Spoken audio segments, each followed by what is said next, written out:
এই অনুষ্ঠানটি শ্রোতাদের জীবন গল্প ভিত্তিক অনুষ্ঠান। এই অনুষ্ঠানে শ্রোতারা স্বেচ্ছায় নিজেদের জীবনের গল্প বলেন। শ্রোতারা যা এখানে বলেন তা সরেজমিনে ইনভেস্টিগেটেড নয়, সুতরাং সেদিক থেকে বিশ্বাস অবিশ্বাস একান্তই আপনার নিজের। সম্পূর্ণ বিনোদনমূলক এই অনুষ্ঠানটি আমাদের ব্যক্তিজীবনে কখনো কখনো শিক্ষণীয় ভূমিকা রাখে। এই অনুষ্ঠানে যারা আসেন স্বেচ্ছায় অংশগ্রহণ করেন। এই অনুষ্ঠানে কনফেস করবার পরে কিংবা জীবন গল্প বলবার পরে তার ব্যক্তি ও সামাজিক জীবনে কোনো বিরূপ প্রভাব পড়লে সেটার জন্য রেডিও কর্তৃপক্ষ দায়ী নয়। আসসালামু আলাইকুম প্রিয় দর্শক এবং শ্রোতা, সবাইকে আমন্ত্রণ জানাচ্ছি জীবন গল্পের আরো একটি এপিসোডে, এবং আমি আরজি কিবরিয়া আপনার সঙ্গে রয়েছি। ওকে, আমরা শুরুতেই যিনি গেস্ট রয়েছেন আমার সঙ্গে তার সঙ্গে একটু কথা বলতে চাই। আপনার নামটা একটু বলেন প্রথমে। আসসালামু আলাইকুম, আমার নাম হচ্ছে আসমা আক্তার রিয়া। আসমা আক্তার রিয়া, জি। জন্ম জেলা কোথায় আপনার? আমি অ্যাকচুয়ালি পুরান ঢাকায় জন্ম হয়েছি। পুরান ঢাকা বলতে পিলখানা যেটাকে বলে, বিডিআর 1 নম্বর গেট, ওইখানে আমার জন্মস্থান। আর আমার চাচা ফুপু যত রিলেটিভ আত্মীয় স্বজন আছে সবাই আমাদের ওইখানে স্থানীয়। আচ্ছা, এটা একটা। আরেকটা বিষয় যেটা, সেটা হলো যে আপনার বয়স কত এখন আনুমানিক? এই তো 33 চলতেছে। 33 চলতেছে, ঠিক আছে। রিয়া হচ্ছে আপনার ডাকনাম? হ্যাঁ, রিয়া। ডাকনাম রিয়া। ঠিক আছে, শুরু করেন আপনি যেখান থেকে বলতে চান। ছোটবেলা বলতে বাবার আমি খুব আদরে একটা মেয়ে ছিলাম। কি করতো আপনার বাবা? আমার বাবা ছিল ফটোগ্রাফার। ফটোগ্রাফার ছিল। এই যে কি বলে আপনার এই স্টুডিয়াম আছে না আমাদের মিরপুর 2 নম্বর, এখানে আব্বুর ছিল, দোকান ছিল, স্টুডিও ছিল। হ্যাঁ, আর আমাদের পুরান ঢাকার আমাদের যে পিলখানা যেটা বলে বিডিআর 1 নম্বর গেট, ওইখানেও আমার আব্বুর দোকান ছিল। আচ্ছা। তো আমার আব্বু মারা গেছে 2002-এ। তো আব্বু যখন মারা গেছে, মারা যাওয়ার পর থেকে এটা বোঝাই যায়, মানে কি বলবো, একটা বাবা থাকে সংসারের সবচাইতে মানে একটা ছায়া। কয় ভাই বোন ছিলেন আপনারা? আমরা 2 ভাই 2 বোন। আপনি বড় সবার? না, আমি টুইন। আমি আর আমার ছোট ভাই হচ্ছে টুইন। আচ্ছা, আপনার 1 ভাই 1 বোন হচ্ছে টুইন, যমজ যেটাকে বলি আমরা। বলেন। আমি যখন ক্লাস 9-এ পড়ি তখন আমি আসছিলাম মিরপুরে বেড়ানোর জন্য আমার বোনের বাসায়। বোনের বাসায় বেড়াতে আসছিলাম। তো ওর সাথে আবার শাহালি প্লাজা মার্কেটে আমি যাই আমার বড় বোনের সাথে। হ্যাঁ, বড় বোনের সাথে মার্কেটে যাই। তখন আমার হাজবেন্ড, যার সাথে মানে আমি এখন সংসার করতেছিলাম এতটা বছর, তার সাথে আমার একটা ইয়েতেই দেখা হয়, শপিং এ দেখা হয়। তো ওই বসা ছিল। তো আমার বোনের সাথে আমি যখন ওই যে কসমেটিক এগুলো কিনতেছিলাম তখন ও আমাকে ফলো করে আর কি। তো তখন বয়সটা তো অনেক কম, ঠিক আছে। তো ওই সময় একটা মানুষের কি প্রথমের একটা চাওয়া, মানে চাওনি অন্যরকম থাকে ওই বয়সটার মধ্যে, ঠিক আছে। আচ্ছা, কে আপনাকে ফলো করতেছিল দোকানে? মানে ওই যে দোকানে আমি আমার বোনের সাথে যখন যে কেনাকাটা করতেছিলাম না, ওইখানে বসা ছিল ছেলেটা। কেউ একজন আপনাকে ফলো করতেছিল, যেটা আপনি পরবর্তীতে জেনেছেন? মানে ও আমার সাথে একটুখানি কথা কাটাকাটিও করে। যেমন আমি পারফিউম করতেছিলাম যখন আমার বোনের সাথে কিনতেছিলাম, যখন তখন আমাকে বলতেছে যে আপনি কিভাবে জানেন এই পারফিউমটা। ও আর কি আমার সাথে একটা কথা বলার জন্য মানে ইস্যু তৈরি, মানে করতেছে, মানে কিভাবে কথা বলা যায়। তো আমি বলতেছি আপনি কি দোকানদার যে আপনি আমার সাথে কথা বলতেছেন? আমি আপনার সাথে কথা বলবো কিসের জন্য? যে দোকানদার তার সাথে কথা বলবো, আর আমি আপনার সাথে কেন এই জিনিসটা নিয়ে করবো? বলে আমাকে বলতেছে বলেন না আপনি, ভালো লাগতেছে তো আপনার কথা। তুমি ভালো লাগলি তো আপনার সাথে আমি কথা বলবো না। তো আমার বোনকে বলতেছি কি চলো আপু এখান থেকে চলে যাই, এখান থেকে আর আমাদের কেনাকাটার কোনো দরকার নাই, ঠিক আছে। তো যাই হোক, ওইখানে সমাপ্তি। এরপরে দেখলাম আমি তো ওই সময় আমার স্কুল ছুটি ছিল দেখে আমার বোনের বাসায় বেড়ানোর জন্য আমার আসা আর কি, পুরান ঢাকা থেকে মিরপুরে আসা। তো ওই তখন দেখলাম যে ঠিক একদম আমার বোনের বাসার যেখানে সেখানে কয়েকটা দিন খালি ঘোরাঘুরি করতেছে। তা আমি ভাবলাম যে এই ছেলেটা আমার তো মানে সেন্সে আসি না ওরা কোথায় দেখছি, মানে আমি এটা বাদ দিয়ে দিচ্ছি। কিন্তু ওর যে টার্গেট ছিল, ওই ছেলেটা যে টার্গেটটা ছিল আমাকে মানে দেখার জন্য ও আসতো। তো এরকম কয়েকদিন দেখার পর আমার কাছে কেমন যেন একটা লাগলো যে কি ব্যাপারটা কি, ও কিরকম আসতেছে করতেছে। তো একদিন আমার বোনের বড় মেয়েটা, ও ভাগ্নি, ওকে নিয়ে আমি আবার নিচে নামছি। তো আমাকে দেখা ও কথা বললো আর কি যে আপু সেদিনকার যে ইটা করছি না, এই জন্য আমি সরি বলার জন্য আমি আসছি। তো সে হয়েছে তো এইটা বলার জন্য কি আপনি এতদিন ঘুরতেছেন? তো ও বলতেছে কি যে হ্যাঁ আসলে আপনার সাথে খুব মানে মিসবিহেভ করে ফেলছি, তো এই জন্যই আপনি কি মাইন্ড করছেন? আমি না মাইন্ড করব না। ছেলেটা বলতেছে। কত সালের ঘটনা এটা? এটা হচ্ছে আপনার আমাদের এই যে গ্রেনেড হামলা হইলো না, চারে সেই সময়কার ঘটনা। হ্যাঁ, আচ্ছা। তারপর হ্যাঁ, তার কিছুদিন পরেই তো গ্রেনেড হামলাটার ইটা হইলো। আমি এই যে পুরো বাংলাদেশের ঠিক আছে, অবস্থাটা মাইন্ড খুব করার খারাপ। ঘটনা আসতেছিল, কথা বলতেছিলেন, হ্যাঁ, তারপর তো আমি বলছি, আচ্ছা ঠিক আছে। তো আমাকে বলতেছে কি যে আমি আপনার কোনো একটা সেল নাম্বার নিতে পারবো? তো আমি বলতেছি কি যে আমি তো এখন এই সময় কোনো সেল টেল আমি ইউজ করি না, আর কিভাবে দিব এটা সেল দেওয়া সম্ভব নাম্বার না। আপনার কাছ থেকে চেয়েছে? হ্যাঁ হ্যাঁ। তো আমি বলতেছি যে আমার কাছে তো কোনো মোবাইল নাই, আমি কিভাবে দিব? তো আমি বলছি কেন, ওই যে আপনার বোন আছে না, বোনের যেহেতু ম্যারিড, আপনি ভাগ্নি আছে, বোনের নাম্বারটা আমাকে দেন। তো আমি তখন ওই কাটায় গেলাম, ওর সাথে কথা টথা বললাম না। উমা আবার দেখি আবার সেই একই অবস্থা, সে আবারও আবার ঘুরঘুর করতেছে। আচ্ছা, তো ব্যাপারটা এমন হয়েছে না, তখন কেমন যেন নিজের প্রতি নিজেরও একটা অন্যরকম একটা ফিলিংস একটা কাজ করলো আর কি, যে ছেলেটা আসতেছে ঘুরঘুর করতেছে, যাক ওর সাথে একটুখানি কথা বলি আর কি। এইভাবে একটু কথা বললাম, কথা বলার পর তো আমি আবার কি করলাম, আমার বোনের নাম্বারটা দিইনি, আমি দিচ্ছি আমার এক ভাবির নাম্বার। ভাবি বোনের নাম্বার তো দেওয়া চায় না, কারণ বোন যতই হোক। আপনি নাম্বার দিয়েছেন মানে তার মানে আপনার তাকে কোনো না কোনো ভাবে ভালো লেগেছে? হ্যাঁ হ্যাঁ, আমি তাকে নাম্বারটা দেই। কোন ক্লাসে পড়েন তখন আপনি? ক্লাস 9-এ? ক্লাস 9-এ। আচ্ছা। তো আমি তাকে নাম্বারটা দেই, নাম্বারটা দেওয়ার পর ভাবিকে বলি, ভাবি এরকম এরকম এই ছেলেটা এরকম করে, তো আমি আসলে বুঝতে পারতেছি না, তোমাদের এইখানে বেড়াইতেও আসলাম, আবার এই ছেলেটা আমাকে এরকম করে, যাক। তো আমাকে আমার ভাই বলেছে, এই তুমি পুরান ঢাকার, তোমাদের ওইখানেই তো আরো বেশি এইসব। তাই আমি বলেছি কি, আব্বু তো অনেক কড়াকড়ি, আর আমাদের ফ্যামিলিটা অনেক কড়াকড়ি ছিল, এই মানে প্রেম প্রীতি ভালোবাসার দিকে কখনো মানে আমরা ওই দিকে যাওয়ার মতো কোনো চেষ্টাও করতে পারি নাই। তো যাই হোক, তো এইভাবেই মানে আগায় যেতেছে। তো ভাবিকে ফোন দিত, ভাবির সাথে কথা বলতো, ভাবির সাথেই আদান প্রদান হইতো, আমি কবে মিরপুর আসবো, কবে ওর সাথে দেখা করব, এইভাবেই চলতেছিল। হ্যাঁ, তো যাই হোক, ও প্রস্তাবটা পাঠায় আমার এই ভাবির কাছেই, ঠিক আছে। তো ও তখন আপনি গিয়ে ইয়েতে জব করতো, এই গ্রামীণ ফোনে। হ্যাঁ, গ্রামীণ ফোনে জব করতো, ওর ইউনিফর্ম পরা ছিল, ওই জব করতো, ভালো তখন মোটামুটি ভালোই চলে। তো ও তো আমার যেতে অনেক সিনিয়র ছিল, ভালো সিনিয়র ছিল। তো বিয়ের প্রস্তাবটা দেওয়ার পরে আমার আম্মার কাছে আমার ওই ভাবি জানায়, তো বলতেছে যে এরকম যে আসছে, বিয়ের প্রস্তাব আসছে, তো খালাম্মা যেহেতু ভালো, তাহলে আসেন আমরা করাই। তো এর মধ্যে হয়েছে কি, ও ভাবিকে এমন ভাবে কনভিন্স করা ফেলছে যে আমাকে ছাড়া বাঁচবেই না। ব্যাপারটা এমন হয়ে গেছে, ঠিক আছে। এইভাবে তো হাত করে, ভাবিদের হাত করে, তারপরে ক্লাসমেট যদি থাকে কেউ ওইভাবে করে হাত করে, এইভাবে করে হ্যাঁ হ্যাঁ। তো ভাবিকে তো পুরোপুরি, ভাবি তো আমার যতটুকু আমার দিকে আসবে তার চেয়ে বেশি গেছে ওর দিকে টানটা। তো ভাবি দেখছে যে আসলে তো অনেক পাগল আর এরকম, তো আসলে মানে ভালোই হবে, ঠিক আছে। তারপর এতটা পাগল, আমিও ভাবির কাছে ফোন দিতাম, তখন কি করতাম, ওই ফোন ফ্যাক্স থেকে ফোন দিতাম ভাবির কাছে, মানে টিফিনের টাকা জমায় টমায় তখন ফোন টোন দিতাম, যে ভাবি কি খবর, ওর কোনো খবর নিউজ আছে এই সেই। হ্যাঁ, ভাবি বলতো যে এটা বলছে ওইটা বলছে, এই কথাগুলি হইতো আর কি আমার এই। বিয়ের ব্যাপারটা আপনার ফ্যামিলি কিভাবে নিল, রাজি হলো? তারপর রাজি হইলো, রাজি হওয়ার পরে আমাদের বিয়েটা হইলো, মানে মোটামুটি ঘরোয়া টাইপের। মানে ফ্যামিলি রাজি হয়েছে? ওই সময়টাতে কি করতো, কোনো কিছু করতো ছেলে? হ্যাঁ, তখন ওই ফোনে জব করতো। ফোনে জব করতো? হ্যাঁ হ্যাঁ। হিসেবে ছিল ও, মানে আমার কাছে তো বলছে গ্রামীণ ফোনে জব করতো, এতটুকু জানি, বাট আমার ওর কোনো ভিজিটিং কার্ড ছিল না, ঠিক আছে। ও কোন মানে লেভেলে ছিল সেটাও আমাকে বলে নাই, আর তখন আমি বুঝতেও পারতাম না, বললেও আমার কাছে লাভ ছিল না, কারণ তখন তো আমি বুঝতাম না যে মানে একটা মানুষের লেভেলটা গেলে তার ইটা কি হয়ে দাঁড়াইতে পারে, ঠিক আছে। সে ম্যানেজমেন্টে আছে নাকি, মানে আছে না অনেক ধরনের অনেক রকমেরই। তো যাই হোক, তো এইভাবেই গেল। তো বিয়েটা হওয়ার পর, কত সালে বিয়ে হলো আপনাদের? 2004-এ। 2004-এ, হ্যাঁ। 4-এ বিয়ে হলো। তো বিয়ের পর 7-8 মাস পরে আমার বড় মেয়েটা কনসেপ্ট করলো।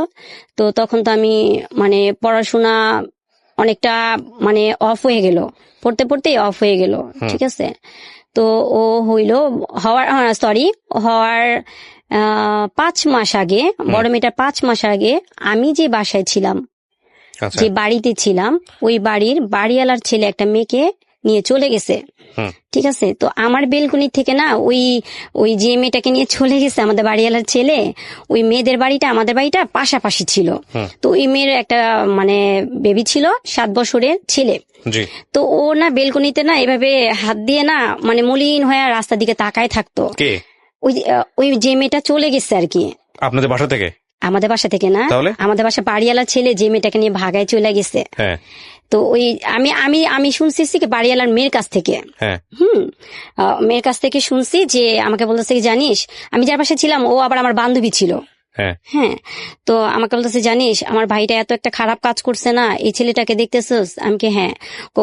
ওর বোনটা না এই যে ওর মাটাকে নিয়ে না আমার ভাইটা চলে গেছে। আমি আল্লাহ তুই কি বলোস, বাচ্চাটা মাশাআল্লাহ কি সুন্দর কিউট, এরকম ছেলে রেখা মানুষ কিভাবে পারে? পারে। আমি কি তাহলে বাবু ভাই কই? আর ওই আমার ওই বান্ধবীর ওর ভাইটার নাম হচ্ছে বাবু। আমি ভাইয়া কই? জানি না কোথায় আছে, বলতে পারি না। আমি তো প্রায় সময় না আমি বাচ্চাটাকে দেখতাম কি কান্না করতো, তো আমি আবার নামাজের পর যে দোয়া পড়তাম তখন ওই বেলকনির মধ্যে হাঁটাহাঁটি করতাম, যেহেতু আমার প্রেগনেন্সি অবস্থা, তখন ওই বেলকনিতে হাঁটতাম, ওই বাচ্চাটাকে দেখতাম, খুব খারাপ লাগতো। তো এর মাঝখানে আমার হাজবেন্ড 25 দিন একদম রাত্রে বাসা আসেই নাই। এটা কি বিয়ের পরের কয়দিন পরের ঘটনা? 7 মাস ওই যে আমার মেয়েটা বেবি তখন কি পেটে, তখনই অবস্থায়? আচ্ছা, হুট করে আসলো না? হ্যাঁ, আসে নাই, রাত্রে আসে নাই, এমনি দিনের বেলা আসতো, হঠাৎ আসতো। রাত্রে সে কি দোহাই দিত? হ্যাঁ, আমি বলতেছি। তো ও আইসা দেখতো কি, আমি আবার ওই সময় কি মানে আমার তখন ঘরে টিভি ছিল না, আমি সর্বক্ষণে কেন জানি কোরআনের প্রতি আমার এত ভালো লাগতো, খালি কোরআনই পড়তাম, খুবই ভালো লাগতো, কোরআন পড়তাম, নামাজ পড়তাম।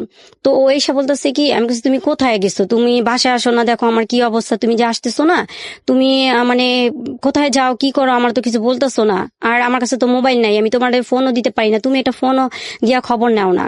ও ফোন দিত আমাদের ওই বাড়িওয়ালার, মানে ওই যে আমার যে বান্ধবীটার কথা বললাম না, ওর সাথে কথা মানে হইতো, ঠিক আছে, ওদের নাম্বারটা আমাকে তখন মোবাইল ও দেয় নাই, মোবাইল দিছে আমার অনেক পরে।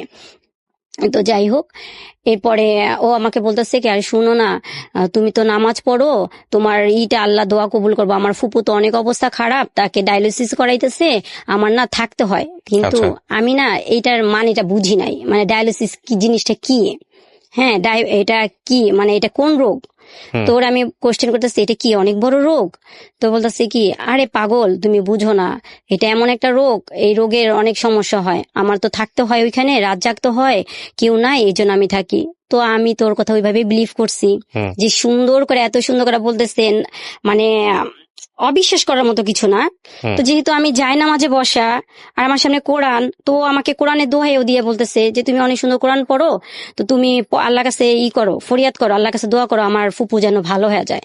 তাই আমি ভাবছি কি আসলে মনে অনেক অসুস্থ, এইটাই। তো কিছুদিন পর আমার কানে আসলো একটা এমন একটা অদ্ভুত কথা, মানে সেটার জন্য আমি প্রস্তুত না। কি হইলো? এটা বিয়ের কতদিন পরের ঘটনা? তখনও বেবি পেটেই? হ্যাঁ, এই পেটে থাকা অবস্থায় ঘটনা কানে আসতেছে? আচ্ছা, হ্যাঁ, কি কানে আসলো? তো আমার ওই বান্ধবীটা আমার কাছে আসছে, রিয়া তুই কি জানিস কি হয়েছে? আমি কি হয়েছে? কয় আমার হাজবেন্ড যে, হ্যাঁ, তোর কথা বলছে, ভাই কি করছে তুই জানিস? আমি কি না, কি জানবো? কারে বাবু, আমার ভাই যে মেয়েটারে নিয়ে চলে গেছে, ওই মেয়েটারে নিয়ে তো দুনিয়া রাখছে। আমি কি বলস? চা, আরে ওই রাখবো কোত্থেকা, মাথা নষ্ট। তো আমি বলতেছি না, তুই এটি বোন প্লিজ আমার এখন এই সময় এটি বলিস না তো, কারণ আমি না তখন এমন একটা জিনিসে ছিলাম ভাইয়া, যে আমার বেবিটা আমার পেটে, মানে আমি তখন বুঝতামও না যে মানে কিরকম, মানে ওই ইটা আমার আসে নাই, বয়সটা এরকম হয়ও নাই, মানে এরকম একটা তো এর মাঝখানে আমার ওই নিউজটা দিতেছে, আমি অদ্ভুত, মানে ওরা বলছি এই তোর কাছে কোনো প্রমাণ থাকলে তুই প্রমাণ নিয়ে আসিস, তো আমার কাছে এই সমস্ত অদ্ভুত কোনো কথা বলিস না, কি তুই জানোস না আমরা নিউজ পাইছি, এখন দেখিস না, এটা নিয়ে অনেক কিছু হয়, আমি তো চিন্তা করতেছি এলাকার মধ্যে না জানি কি জানি হয়ে যায়। তো গেল, তো এর মাঝখানে আমার আম্মু তখন বাজার কইরা মাত্র উপরে উঠতেছে, আমি যে বাসায়, সে বাসার রেলিং নাই, মানে আনকমপ্লিট বাড়িটা ছিল, রেলিং ছিল না, আমার আম্মু 3 তলা অলরেডি উঠে গেছে।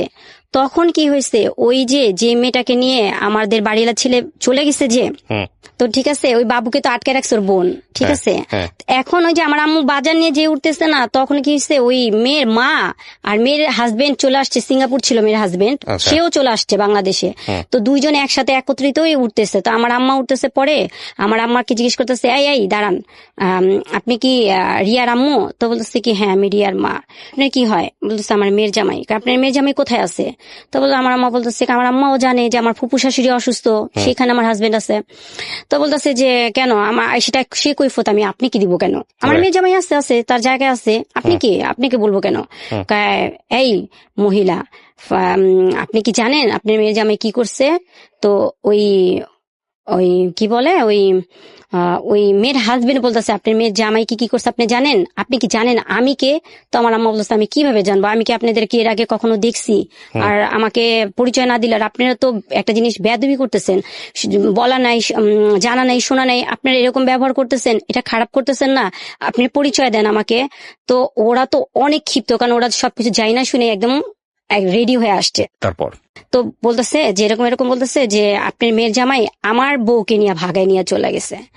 তো আমি তখন হ্যাঁ আমি আপনার বাড়িতে বিয়ের 7-8 মাসের পরের ঘটনা। হ্যাঁ তো আমি গেটটা খুলে দেখতেছি খুব হট্টগোল, চিল্লাচিল্লি হইতেছে, মানে প্রচন্ড হাউকাউ। তো আমি আমার আম্মার হয়ে বলতেছি আম্মা কি হয়েছে, আম্মা কি হয়েছে? তো এক পর্যায়ে কি হয়েছে, কথা কাটাকাটি করতে করতে ওই যে মেয়েটাকে নিয়ে ভাগায় চলে গেছে না, তো আমার আম্মা বলতেছে কোনো প্রমাণ আছে? তো ওরা কি করছে, ওরা তো সব প্রমাণ নিয়ে আসছে। রাজ নাকি এই ড্রেস কিনছে যেখান থেকে, সেগুলি ওরা ফলো করছে, ড্রেস কিনছে মেয়ের জন্য, এগুলি সবই ফলো করছে। তো ওইগুলি সব প্রমাণ নিয়ে আসছে। তো আমার আম্মুর কি করছে, একটা চর মারছে। তো চর মারছে, তো ওই যে বললাম না রেলিং নাই, মানে আপনার আপন মা নাকি শাশুড়ি? আমার মাকে। আপনার মা তখন কোথায় ছিল? মানে আপনার ওখানে আপনার টেক কেয়ার করতো? আমার টেক কেয়ার করতো। মানে আপনি কি আপনার বাড়িতে ছিলেন নাকি? হ্যাঁ আমার বাড়িতে ছিলাম, আমার মার সাথে ছিলাম। আচ্ছা, তো আপনার বাড়িতে আসছে এর কমপ্লেইন নিয়ে? আচ্ছা, এটা তো ওর বাড়িতে যাওয়ার কথা। তো তারপরে আমার আম্মু কি পড়ে যেতে নিচ্ছে, তো আমার বান্ধবী ধরে ফেলছে। তো ও এখানে ট্যাকেল দিচ্ছে যে ধরে ফেলছে যে এই তো মার্ডার কেস হয়ে যেত এখন। তো ওদেরকে বলছে যে আপনারা তাড়াতাড়ি চলে যান, আপনাদের যা সমস্যা আপনারা আমাদের কাছে কমপ্লেইন জানাইতেন, তারপরে আমাদের ভাড়াটিয়ার উপরে আপনি এরকম করতেছেন কেন? তো ওরা আসলে কি ভাইয়া, এরকম হইলে না কারো মাথায় না ঠিক থাকে না। একে তো মনে করেন ওই বাচ্চাটাকে ফেলে ওই মেয়ে চলে গেছে, তার মধ্যে আমরা তো এগুলি টানি না, আমরা তো এগুলি তো কিছু জানি না। তো ওরা তো সবকিছু যাই না শুনে আসছে, কিন্তু ওদেরও ভুল হয়েছে। ওরা যদি যাই নাও থাকে, ওরা তো আগে আমাদের জানাবে, তাই না? জেনে কোয়ারি করবে তারপরে। হ্যাঁ, তারপরে একটা মানুষকে ব্লেম দেওয়ার আগে বা করার আগে তার তো উচিত জানানো। তো ওরা এটা কিছু করে নাই। তো যাই হোক, এরপর কি হয়েছে, ওই আমার হাজবেন্ড ওর এক ফ্রেন্ড, তো ও আবার আমাদের বাসায় আমার বিয়ের পরে আসছিল। তো আবার আমার বাসাটা আমি যেখানে ছিলাম মিরপুর 11, ওইটা বাস স্ট্যান্ডে ছিলাম। তো বাস স্ট্যান্ড চেঞ্জ করে তো ভিতরে গেছি, তো ওর কাছে তো ছিল আমার কি বলে ওই বাড়িওয়ালাদের নাম্বার। তো আমার সাথে একদিন রাস্তা দেখা হয়েছিল, পরে আমার বলছে ভাবি বাসা চেঞ্জ করছেন, বাসা তো চিনি না, তো বাসা যাবো কিভাবে করে? তো কি যেন মনে করে আমি না ওই বাড়িওয়ালাদের TNT নাম্বারটা দিয়ে দিই। তো ওই ছেলে কি করছে, আমার ননদের বাসায় গেছিল, যাওয়ার পর দেখে এই মেয়েকে। তো বলতেছে কি, আমার ননদ বলতেছে কি রাজ ভাইয়ের ওয়াইফ এটা। তো বলছে কি ব্যাপার, মানে দেখার পর সালাম দিচ্ছে, তখন বলতেছে আমার ননদকে জিজ্ঞেস করছে কে? তো বলছে এটা তো ভাইয়ার ওয়াইফ। তো বলতেছে ভাইয়ার ওয়াইফ মানে কার? বলতেছে কি রাজের। তো আমার হাজবেন্ডের ফ্রেন্ড বলতেছে যে কিভাবে, আমি তো এই মেয়েকে দেখি নাই। আর আমার হাজবেন্ড কিন্তু আমি কি বলবো, হ্যাঁ বলেন। আমার হাজবেন্ড যে এখানে একটা জিনিস করছে যে ওর ফ্যামিলি থেকে কাউকে নিয়ে আসে নাই, ওর ফ্রেন্ড আইনা বোন জামাই সাজায়া আমাদের বিয়েটা কাবিনটা হয়। ও, তার মানে আপনার বিয়ে তো একটা ঘাপলা ছিল, পারিবারিক ভাবে একটা ঘাপলা ছিল। এইগুলো খুব নোট করার মতো পয়েন্ট। আচ্ছা হ্যাঁ, তারপর তো আমি তো আমার ননদকে দেখি নাই, আর ওরাও আমাকে দেখে নাই। ও, তখনও আপনি হলো শ্বশুর বাড়িতে যান নাই? ও, দ্যাট ইজ দ্য ফ্যাক্ট। ওকে, আচ্ছা, যাইনি। এরপরে কি হয়েছে, তারপরে আসলো আমার ওই কি বলে ওই ফ্রেন্ড ও আসলো আমাদের বাসায়। আসার পর আমার আম্মাকে বলার পর বাড়িওয়ালাকে বললো। তো বলার পর বললো যে এইখানে একটা কথা আছে, মাঝখানে ফেলে দিছি, আমাদের পুরান ঢাকায় কালচারে একটা নিয়ম আছে, মানে যে কি বলে 7 মাসে একটা মানে অনুষ্ঠান হয়, হ্যাঁ সাতশা বলে। তো আমার এক অনুষ্ঠানটা খুব বড় সড়ো করে করা হয়, খুব বড় সড়ো করা হয়। আমার যে মেজো মামা আমাকে খুব বেশি আদর করতো। তো মেজো মামা আবার আমাকে তখন 3 ভরির মধ্যে একটা নেকলেস দেয় আমাকে। নেকলেস দেয়। আমার যে মানে চাচারা মামারা সবাই আসে। ঠিক আছে, সবাই আসে। তো আমি যে বাসায় ছিলাম ওই বাসার বাড়িওয়ালা তারাও জানতো না যে আমাদের ফ্যামিলিটা মানে এত মানে ভাই। তো সবাই গাড়ি নিয়ে আসে, তো সবাই গাড়ি টাড়ি নিয়ে আসে। তো তখন থেকে আমাদের বাড়িওয়ালা না তখন আমাদেরকে একটু ভালো চোখেই দেখতো, যে না নর্মাল না, অনেক আছে না জি। তো যাই হোক ভালোভাবেই তো সবকিছু চলতেছে। তো এর মাঝখানে যে রাজের যে এই যে প্রবলেমে যে জড়ায় গেছে, ও কিন্তু আমাকে কিছু বলে নাই, কিন্তু 25 দিন আসা যাওয়া করছে দিনের বেলা, রাত্রে থাকতো না। এরপরে ওই যে ওর ফ্রেন্ড আমার বাসায় আসার পর তখন কি হয়েছে, তখন জানাজানি হইলো। তখন এইটা নিয়ে মানে অনেক বিচার সালিশি হওয়ার পরে কি হইলো, ওই মেয়ে আইসা পড়লো, মেয়ের যে আমার কাছে চলে গেল। এরপর এই মানে ওই মেয়েকে নিয়ে খুবই মানে একটা মানে এমন একটা ঘরের মধ্যে পরিস্থিতি হয়ে গেল যে যখন আমি পুরোপুরি জানতে পারলাম যে আসলে ওই মেয়ের সাথে ওর সবকিছু হয়ে গেছে, তখনও ওই মেয়ের সাথে। আপনি জানলেন কিভাবে? আপনার হাজবেন্ডই বললো আপনাকে? হাজবেন্ড বললো। আমার তখনই আমার শাশুড়ি এরা সবাই আসলো। এসে আপনার কাছে আসলো না ওই মেয়ের কাছে গেল? কোনটা? আমার বাসায় আসছে তখন। আমার আম্মা যাওয়ার পরেই ওরা আমাদের বাসায় আসলো। আর আমার যে 27-এর সময় যে অনুষ্ঠানটা করা হইলো, তখন তো আমার আম্মা বলছে যে তুমি তোমাদের বাসা থেকে সবাইকে নিয়ে আসো, এই তো একটা সময় ফ্যামিলির পরিচয় হওয়ার জন্য, তো তারাও আসুক দেখুক, দুইটা ফ্যামিলির একটা আন্ডারস্ট্যান্ডিং তখন হবে, ঠিক আছে। তো ও একটা পর একটা এক্সকিউজ দেখায় মানে এড়ায় গেল, আনলো না, কাউকে আনে নাই। যাই হোক, তো এই মেইলি ব্যাপারটা নিয়ে আমার ভিতরে এমন একটা অবস্থা হলো, যখন আমি শুনতে পারলাম যে আসলে সমস্ত জিনিস একদম পরিষ্কার আমার কাছে, তখন আমি ওরে বলছি যে না, তাইলে তোমার সাথে আমার সাথে হবে না সংসার লাইফ, ঠিক আছে। তুমি আমার সাথে একটা বেইমানি করছো, কারণ দিনের পর দিন তুমি আমার সততা নিয়ে আমার সাথে খেলছো, ঠিক আছে। তো যাই হোক, তো কি করলো, আমার অর্ডারের উপরে কোরআন শরীফ ছিল, উজু করে আসলো, কোরআন শরীফটা বুকে নিল, বুকে নেওয়ার পর বললো যে আমি যা করছি ভুল করছি, আর কখনোই ভুল পথে পাড়া দিব না। তুমি আমার প্রথম, তুমি আমার শেষ, যতদিন আল্লাহ পাক বাঁচায় রাখবে, আল্লাহ পাকের কাছে এতটুকুই প্রার্থনা করব যে আমাদের দুজনকে মানে মৃত্যুর আগ পর্যন্ত জানি একসাথেই রাখে।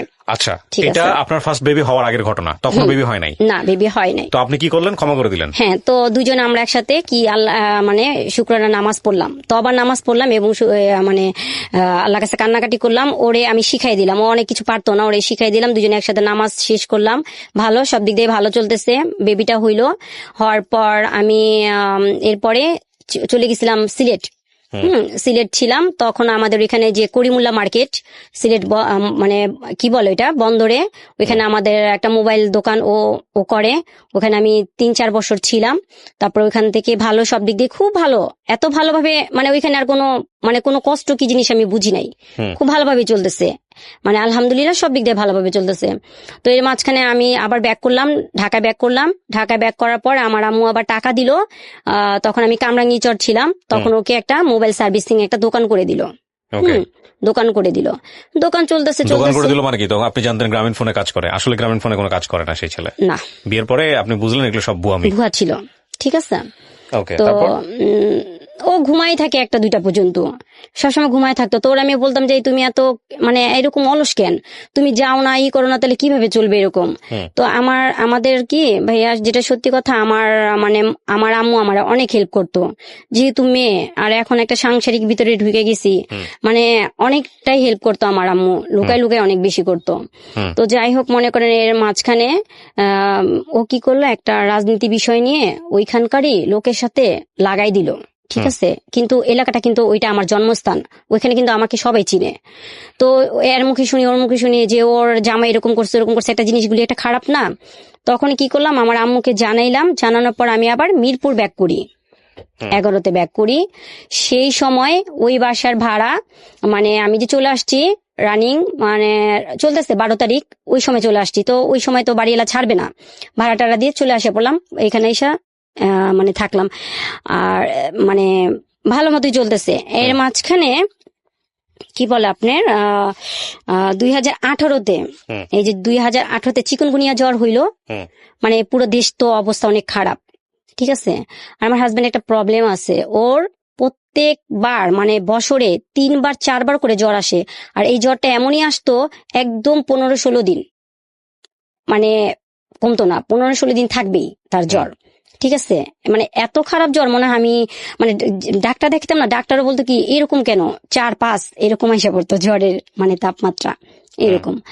তো জ্বর আসলে না ও একদম পুরা বাচ্চাদের চেয়ে তো খারাপ করতো, দেখা গেছে ওই বিছানা নষ্ট করে ফেলতো, বমি করতো, এই বমি আসতেছে, আমি বলছি দাঁড়াও কিছু নিয়ে আসি, কিছু নিয়ে আসতে ও খাটের মধ্যেই বমি টমি করে ফেলছে, ঠিক আছে, ওগুলি আবার আমি পরিষ্কার করতাম, ওরে পরিষ্কার করতাম, তো এটা কষ্ট হইতো না। হ্যাঁ, রাগারাগি হাজবেন্ড ওয়াইফের সাথে হবে না কেন, হবে, কিন্তু সেরকম রাগারাগি আমার সাথে ওর সাথে কখনই হইতো না, যে সে মিথ্যা কথা বলবো না, সবসময় ভালো ছিল। এরকম মনে করেন যখন যদি আমিও যদি অসুস্থ হইতাম বা আমার বাচ্চারা অসুস্থ হইতো, যদি ডক্টরের কাছে যাওয়ার প্রয়োজন হইতো, যাইতাম, যদি কোনো টেস্ট দিত, ভাইয়া বিশ্বাস করবেন না যে ইনজেকশন পুশ করার আগে টেস্টের মানে ওর ব্যথা লাগতেছে, পারে না, এত বেশি দেখাইতো আপনাকে যে হ্যাঁ ভালোবাসে। এরকম করতো, এই আপনি কি এরকম করে দিলেন কেন, ব্যথা পাইছে না, ওর ব্যথা লাগতেছে না, তখন ওই লোকটা ওই মানে ওই নার্স বলতো যে আশ্চর্য ব্যাপার, যাকে দিছি তার কিছু হইতেছে না, আপনি কেন এরকম এক্সাইটেড, মানে এরকম কেন, এরকম আমি তো ওর বুঝাইতাম, এই তুমি এরকম করো কেন, তুমি একটু থাকো না, তুমি এরকম সব জিনিস নিয়ে এরকম করাটা কি তোমার ঠিক, তুমি কুল থাকো, আমার জিনিস আমি দেখবো। আচ্ছা গেল। তো চিকুনগুনিয়া যে জ্বর মানে যে পুরো দেশের যে ভয়াবহ অবস্থা, তখন ওর চিকুনগুনিয়া জ্বর হয়, তখন আমি ওরে নিয়ে সরোয়ার দিতে যাই। আচ্ছা, ওকে যখন আমি শরীরটা মুছিতে যাই, তখন দেখি যে ওর মানে শরীরে যে বিশেষ মানে অংশটা, সেখানে মানে এমন একটা ঘা হয়েছে, মানে দেখি আমার শরীর কাটা মানে শিহর উঠে গেছে, যেটা কি।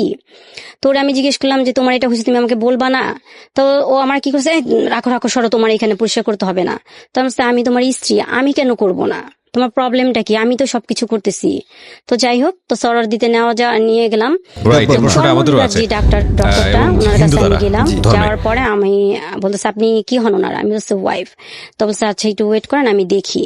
তো উনি ভিতর থেকে দেখে আসার পরে আমাকে বলতেছে যে আপনি কি ওনার ওয়াইফ, আমি বলছি হ্যাঁ। তো বলতেছে ওনার সাথে কি কোনো মেয়ের কোনো সম্পর্ক আছে? তো আমি বলছি না, কি বলেন, আল্লাহ মাফ করুক, আস্তাগফিরুল্লাহ আমি বলতেছি। তো বলতেছে তখন বলতেছি কি আপনি কি জানেন নাকি, আপনি আগে কথা বলতেছেন? আমি কি না, কেন, আমি ওর ওয়াইফ, আমি জানবো না কেন? তো তখন উনি না একটু রাগ হয়ে গেছে, ডক্টর মানুষ তো বলছে কি চেয়ারে কি আপনি বসা না আমি বসা? এখন উনি জানে কি প্রয়োজনটা ওইখানে পাইছে, আমি তো ভাই আসলে বুঝতে পারতেছি না। তো উনি আমাকে বুঝায়, তখন খুব রাগ হয়ে গেছে, যখন আমি বারবারই ওরে মানে আমি আমার দিক দিয়ে আমার হাজবেন্ডকে আমি সাফাই গায়ে ওরে মানে ক্লিয়ার করার চেষ্টা করতেছি, কিন্তু ডক্টর তো ওনারা একটা ডক্টর মানুষ, ওনারা তো এমনি ডক্টর হয়নি, তাই না? ওনারা তো ওর প্রয়োজনটা দেখেই তো বুঝতে পারছে। তো আমাকে অনেকগুলি মেডিসিন দিয়ে দিল, কিভাবে ওয়াশ করতে হবে, কিভাবে কি করতে হবে, এবং আমাকে বলে দিল যে আপনি কিন্তু কোনো রকমই ওনার সাথে এখন মেলামেশা করবেন না, ঠিক আছে? ওনার ভিতরে যে কোনো একটা জিনিসের উনি কোথাও না কোথাও গেছে, সে খারাপ জায়গা থেকে ওর এই প্রয়োজনটা আসছে এবং এটা হয়েছে। এটাকে আমরা এসটিডি বলি, যেটাকে বলি সেক্সুয়াল ট্রান্সমিটেড ডিজিজ, যেটা ডাক্তার উনি বললো, ওনার কথা যদি সত্য হয়ে থাকে আর কি। ঠিক আছে। তো যাই হোক, তো আমি খুব মানে বাসা আসার পর না আমার ভিতরটা মানে তারপরও নিতে পারতেছিলাম না যে ওই কিরকম করে হ্যাঁ, আমি আমার মতো করে নর্মালি ভাবে সুন্দর করে ওরে ড্রেসিং করাইতাম, তারপরে কুলারটা ছাইরা দিতাম, ঘরে বাচ্চাদের অন্য রুমে রাখতাম ওর মতো, কারণ ওরে যখন ওয়াশ করাইতাম না তখন অনেক জ্বালাপোড়া করতো, প্রচন্ড জ্বালাপোড়া করতো। তো ওরে ফ্যানের বাতাসে ওইটা আমি আবার করতাম, তখন আমি বলতাম তোমার কি খারাপ লাগতেছে, জিজ্ঞেস করতেন না ওকে যে কেন তুমি, তোমাকে ডাক্তার এটা কি বললো? হ্যাঁ, ওরে আমি বলতাম, তো বলতো কি আরে তুমি জানো না ওই ডাক্তাররা সাইকো, তো মানে উল্টা পাল্টা তোমার মানে ও কিন্তু আমাকে একটা অন্ধকার জগতে আটকায় রাখছিল ভাইয়া, ঠিক আছে? মানে আমি তো কখনো একা চলাফেরা করি নাই, ও আমাকে সব জায়গায় নিয়ে গেছে। রাস্তা পার কি জিনিস আমি এখন হয়তো বা এখন করতেছি, কারণ আমার অনেকটা কষ্টে সংগ্রাম করে চলতেছি, তো এখন আমি একটু চলাফেরা শিখছি, কিন্তু আগে কখনো আমাকে ও একা ছাড়ে নাই। তো যাই হোক, তো ওইভাবে করে দিন কাটলো ভালোই, ও মানে সুস্থ হইলো। কিন্তু এই যে ওর পিছনে যে এতগুলি টাকা, সমস্ত টাকা আমার আম্মু দিছে খরচ, ঠিক আছে? সমস্ত টাকা আমার আম্মু দিছে, মানে যত কিছুই মানে আমার ঘরে বাজার সদাই যা লাগতো, কারণ ও তো বসা, ও তো এমনি বসা, কোনো ইনকাম নাই, কোনো কিছু নাই। হ্যাঁ, আর আমার আম্মুর কিন্তু এটা সেকেন্ড ম্যারেজ ছিল। আমার আম্মু যে যুক্তরাষ্ট্রে থাকে, আপনি আমাকে কোশ্চেন করতে পারেন কিভাবে গেল।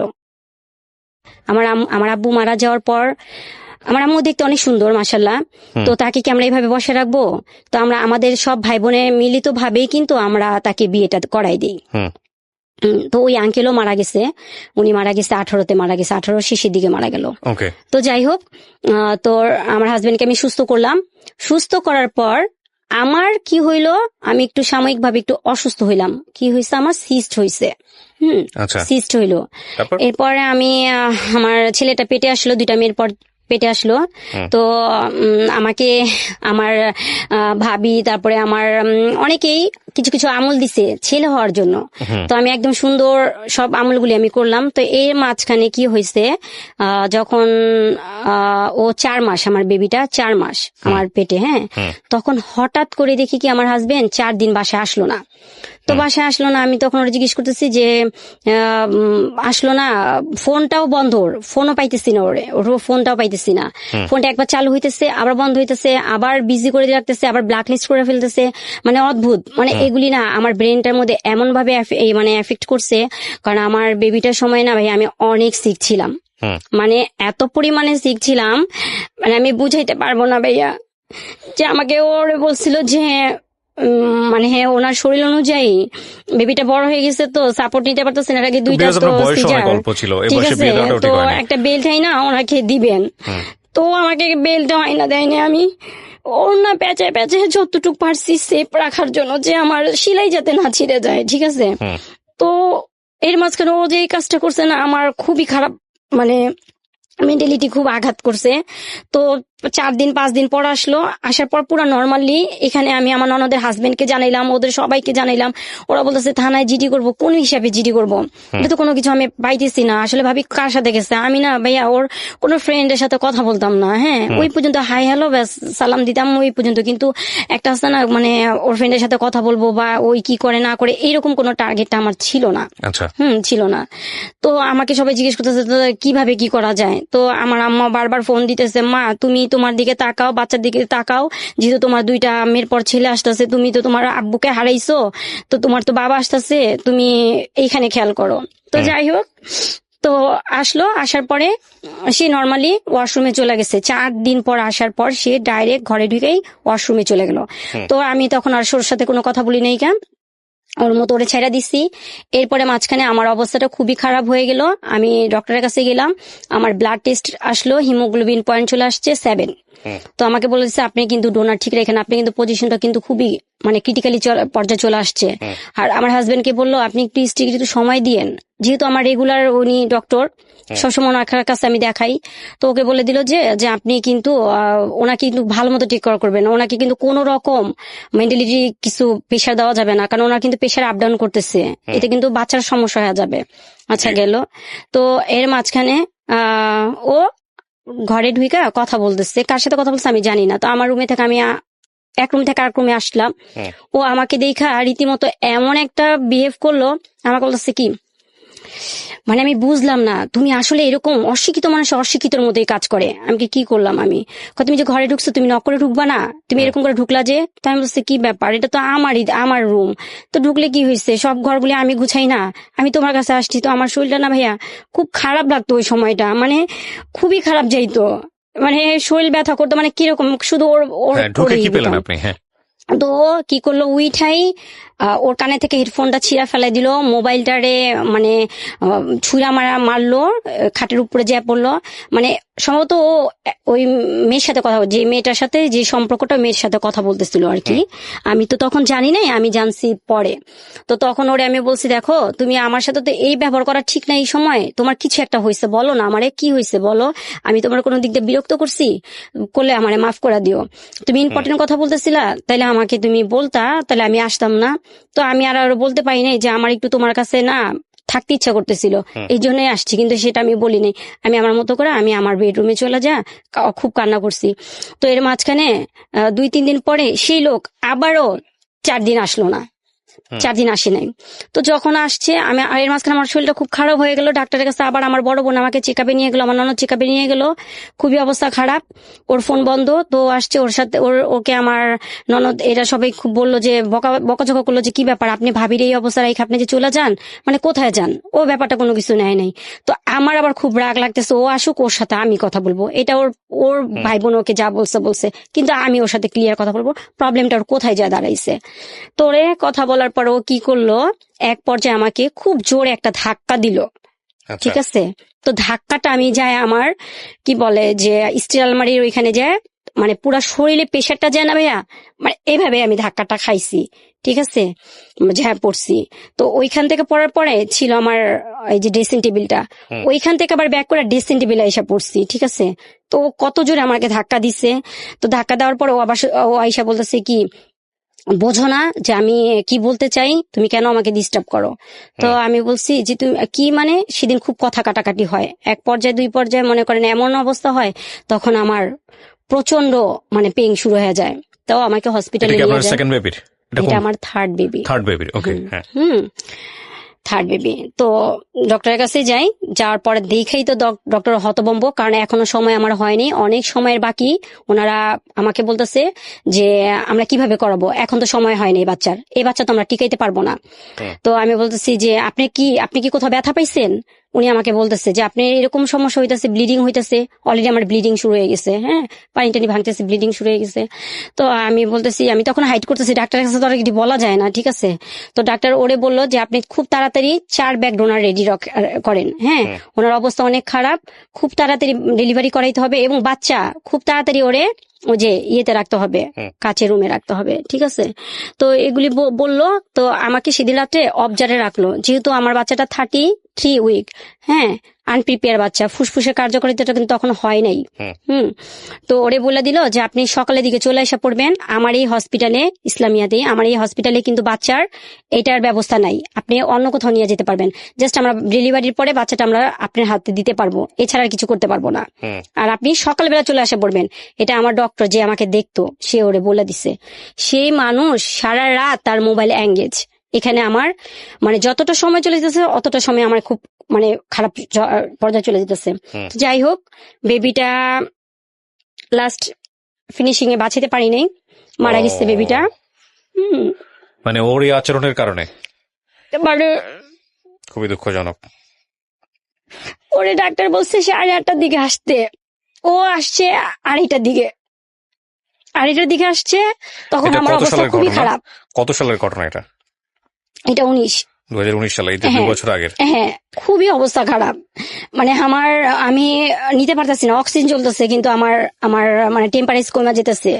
তো আমার বড় ভাই আমাকে বলতেছে কি যে আমার মাথায় হাত বুলায় বলতেছে কি আপুরে তুই একটু আমার দিকে তাকা, তুই একটু আমার কাছে বল, আমি তোরে নিয়ে যাই, আমি তোরে কোলে করে নিয়ে যাবো, তুই রাজের জন্য অপেক্ষা করিস না, তোর অবস্থা অনেক খারাপ। কারণ আমাকে নিয়ে বোর্ড মিটিং বসছে তো ডক্টররা, তো বলতেছে যদি এই রুগী মারা যায় তাহলে আমাদের হসপিটালের জন্য একটা খারাপ একটা রেকর্ড হয়ে যাবে, কারণ এখন পর্যন্ত এরকম রুগী মারা যায়নি, ঠিক আছে। তো আমার ভাইয়ের সাথে ওর রাজিকে তো পাইতেছে না, জানাবে তো হাজবেন্ডকে, এখন হাজবেন্ড আসতেছে না, তো আমার বড় বোনকে জানাইছে, আমার বড় ভাইকে জানাইছে। তো আমার খুব ওইখানে না খারাপ লাগতেছে কি ও আসে না কেন, ও আসুক, ও আসলে আমার ডেলিভারিটা আমি করাই ফেলবো। বাসায় আমি তো 25 দিন পরে জানতে পারলাম যে আমার বেবিটা নাই। তখন আমার কি বলে ওর মোবাইলে একটা ফোন আসে, ফোনটা এরকমই ছিল, ওই মেয়ে ফোন দিছে, ফোনটা আমি রিসিভ করি, আমার হাজবেন্ডের মোবাইলটাতে এমন ভাবে আমার কাছে হাইড করে রাখতো, ওয়ার্ডরোবের ভিতর তালা মারা রাখতো, বা কিচেন রুমে মানে লুকায় রাখতো, যাতে আমার কাছে না পড়তো, ওর মোবাইলটা আমার কাছ পর্যন্ত না আসতো, এরকম। তো সেদিন কি আল্লাহর কি অশেষ রহমত, সেদিন আমি ওর ফোনটা পাওয়ার পর দেখি কি ওই মেয়েটা বলতেছে খারাপ ভাষা গালি দিতেছে, তুই কি খালি ঘুমাইতে থাকোস, তোর জন্য আমি ওয়েট করতেছি, তুই কখন আমাকে নিয়ে যাবি। তো আমি একটা মেয়েলি কণ্ঠ, কোথায় ছিল তখন? ঘরে শোয়া ঘুমাচ্ছিল। আমি তখন হতভম্ব যে কি হাউ ইজ পসিবল, আমার হাজবেন্ডের মোবাইলে একটা মেয়ে তারপরে এইভাবে কথা বলতেছে, এটা তো মাইনা নেওয়ার মতো না। তো ওরে আমি জিজ্ঞেস করলাম এই মেয়েটা কে, তো আমরা বলতেছি কি, আপনি মেয়ের সঙ্গে কথা বলছিলেন না? কথা না বলেন? কথা বলতে পারিনি, কারণ ও কেটে দিচ্ছে। আর আমার হাজবেন্ডের মোবাইলটা তো পাসওয়ার্ড দেওয়া, আমি তো খুলতে পারি নাই। হ্যাঁ, এমনি এর আগে আমার কাছে মোবাইলটা থাকতো, যখন এই মেলি ব্যাপারে ও যখন মানে হয়েছে, তখন থেকে এই মোবাইলটাই আমার ঘরে ছিল প্রথম ইস্যু। ঠিক আছে, তো যাই হোক, এরপরে দিয়ে ওরে জিজ্ঞেস করলাম, ও বলতেছে কি আমার মাথায় আঙ্গুল দিয়া গুতা দিয়ে এইভাবে মানে করে। আরে তুই তো একটা সাইকো হয়ে গেছিস, ওই যে বাচ্চা মরে গেছে না, মারা যাওয়ার পর থেকে মানে মাথায় শুধু সবসময় ওলট পালট জিনিস, কে ফোন দিবে আমারে, পাগল। তো এখন তো আমি কারোর কাছে প্রমাণও দিতে পারতেছি না, কারণ মোবাইলটা তো আমার কাছে না, আমি কারে কি বলবো। সেদিন অনেক কিছু হয়েছে, যাই হোক, এরপরে এটা এখানে শেষ। আমার শাশুড়িরা আসলো, বুঝাই টুঝাই দিল। এরপর আমি ওরে নিয়ে কবরস্থান যাই। সেদিনই আমার ফার্স্ট কবরস্থানে যাওয়া, আমার ছেলের কবরস্থানে যাওয়া। তো ওরে যাওয়ার পরে সেখানে আমি ওরে বলতেছি, দেখো এই যে কবরস্থানটা দেখতেছো, এটা বিশাল একটা জায়গা, কিন্তু এই যে কবরের ভিতরটা দেখতেছো খুব ছোট্ট একটা জায়গা। হ্যাঁ, এখানে যার যার ইমান আর আমল নিয়েই সবাই আসবে। এখানে কিন্তু ওইভাবে করে কবরটা তার জন্য মানে সুরক্ষিত করা হবে, যার যেরকম মানে আমল থাকবে, ভালো দিক থাকবে। তো এটাই আমাদের শেষ একটা ঠিকানা। তোমাকে একটা প্রশ্ন করি, তো বলতেছে হ্যাঁ করো। আমি কি তুমি কি কোনো ব্যাপারে কারোর সাথে ইনভলভ হইছো? যদি আমি তো ওরে কখনো নাম ধরা ডাকি নাই, আমার বড় মেয়ের নাম দিয়ে ওরে ডাকতাম। তো বলতেছি রাজনাব্বু, দেখো তোমার কাছে আমার শেষ একটা ইচ্ছা, আমি তো তোমার কাছে সংসার লাইফে এরকম আমার কিছু চাই নাই, এটা আমার একটা মানে ধরো তোমার কাছে এটা চাওয়াই। তোমার যদি এরকম মনে হয় না যে তুমি আমাকে দিও, আর যদি মনে হয় দেওয়ার দরকার নেই তাহলে চলে যাও। সেটা হচ্ছে তুমি যদি কারোর প্রতি ইনভলভ হয়ে যাও, তাহলে তুমি এইখান থেকেই চলে যাও, আমি তোমার ব্যাকে ডাকবো না। হ্যাঁ, এই কবরস্থান তো এখানে তোমার আমি আর তোমার সাথে এখানে আমার শেষ, এখানেই, কারণ এই জায়গায় আমাদের সবার আসতে হবে।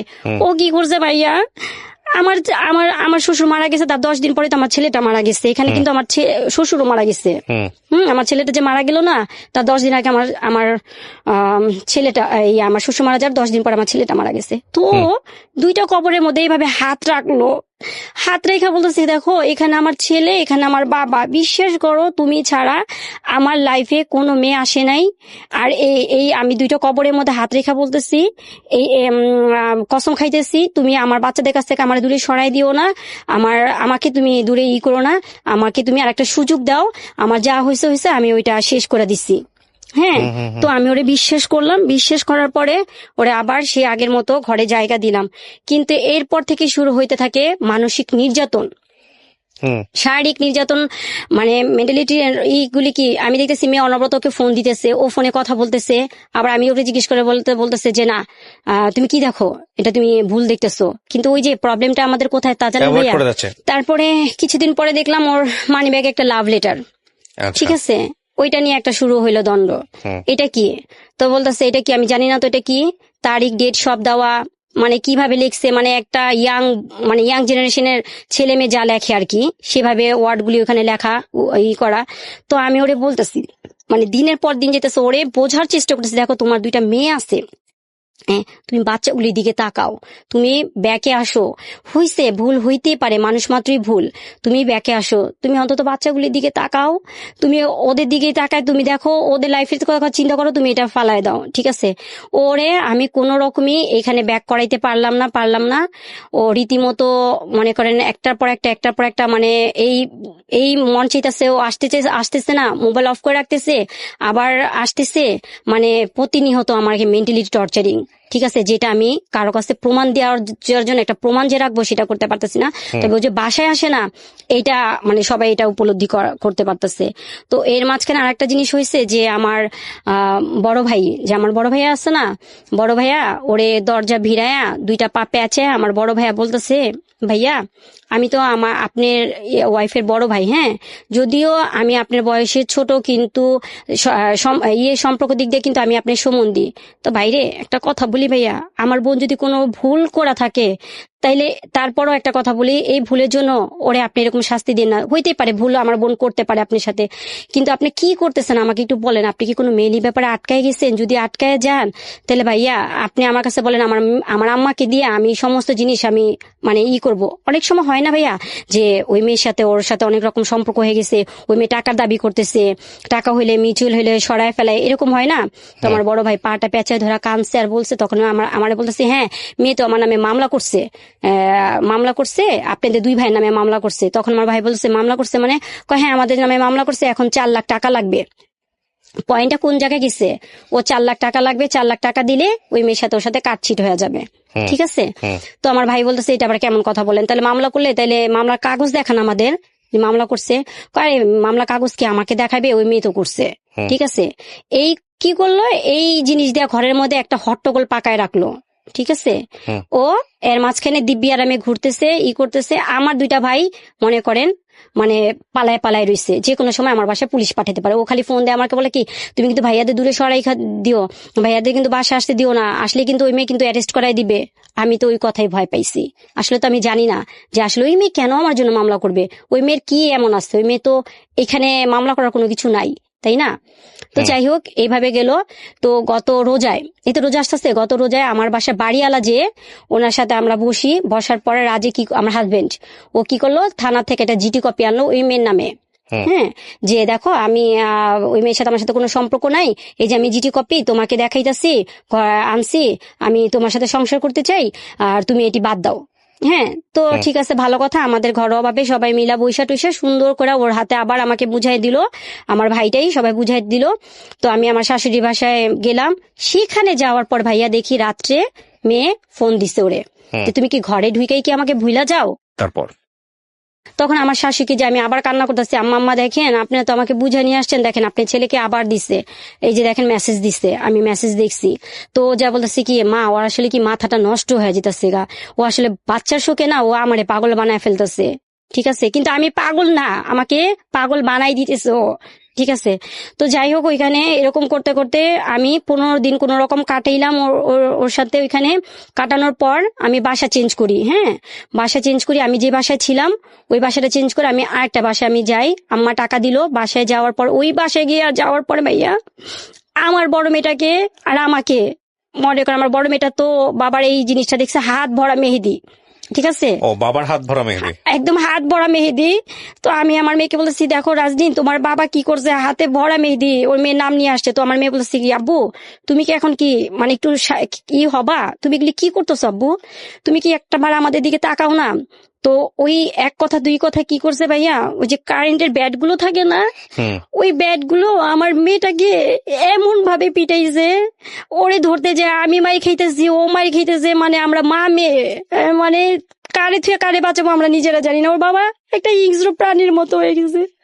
তখন ওরা আমি বলতেছি তুমি থামো, তুমি এইভাবে করে মাইরো না, তুমি এইভাবে করে মাইরো না, তুমি কি মারার জন্য আমার কাছে আমাদের নিয়ে আসছো, আমি কত বড় শখ করে তোমার কাছে, আমি আমার পুরো ফ্যামিলি করে ছাইরা টেরা দিয়ে তোমার কাছে আমি আসছি, ঠিক আছে।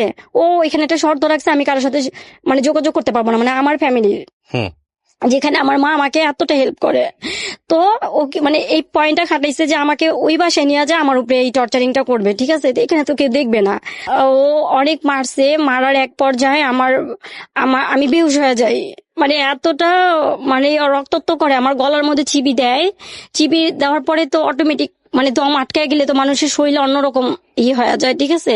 তো আমার পুরো কাপড়টাই নষ্ট হয়ে যায়। তো আমার মেয়ে সেগুলি করে, তো ও কি করে তখন মাইনাটেটা তখন চলে যায় বাসার থেকে।